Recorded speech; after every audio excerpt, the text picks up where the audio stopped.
پیر مولانا نے ایک بہت مختصر سی بات کر کے سمجھا دیا ہے۔ پرانے زمانے میں غربت کا شکار ایک تاجر پکڑا گیا۔ وہ شخص چور اور دھوکے باز تھا، بس اسے قید میں ڈال دیا۔ لیکن وہ چور تھا، کہاں باز آتا۔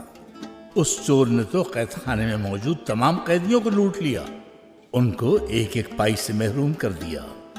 تب وہاں کے تمام قیدیوں نے مشورہ کیا اور قاضی کے پاس گئے۔ قاضی نے چور کے شر سے قیدیوں کو محفوظ رکھنے کے لیے چور کو رہا کر دیا۔ چور نے بجائے خوش ہونے کے الٹا اعتراض کر دیا، قاضی صاحب یہ آپ کیا کر رہے ہیں؟ یہ قید خانہ تو میری جنت ہے، آپ نے مجھے جیل سے آزاد کر دیا تو میں زندگی کیسے گزاروں گا؟ قاضی نے اسے بھوسے سے لدے اونٹ پر بٹھایا۔ اس دور کے قاضی نے ہر انسان کو اطلاع دینے کے لیے 10 زبانیں بولنے والے ایک ڈھنڈورچی کو اس کے ساتھ کر دیا۔ جیسا کہ اس زمانے میں عام طریقہ تھا، وہ ڈھنڈورچی سارا دن اونٹ پر بیٹھا بستی بستی اعلان کرتا رہا، اور وہ شخص بھوسا بکنے سے ملنے والی رقم کی خواب ہی دیکھتا رہا۔ ڈھنڈورچی اعلان کرتا رہا 10 زبانوں میں، وہ تاجر کس قسم کا دھوکے باز اور کس قسم کا چور انسان ہے۔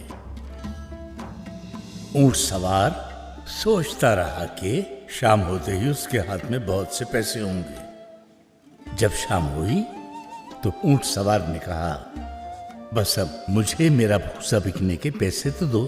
لوگوں نے کہا، تم بے خبر ہو، تمہیں نہیں خبر کہ وہ کیا اعلان کر رہا ہے؟ دھوکے باز شخص ہو تم، کیسا بھوسا، کیسی رقم؟ ہر کوئی سن رہا ہے لیکن تم نے نہیں سنا۔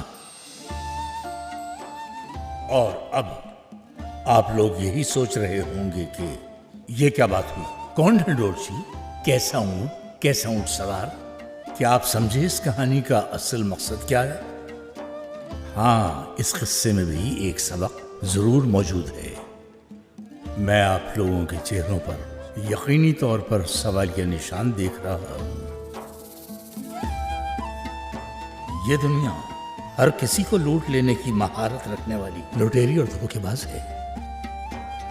وہ ڈھنڈورچی جو 1 2 نہیں 10 مختلف زبانوں میں خبردار کر رہے ہیں، پیغمبر ہیں اللہ کے۔ حریص کی مثال ان انسانوں کی ہے جنہیں بھوسا بیچ کر ملنے والی رقم کی دھن میں نہ سامنے کوئی چیز دکھائی دیتی ہے، نہ اعلان سنائی دیتا ہے۔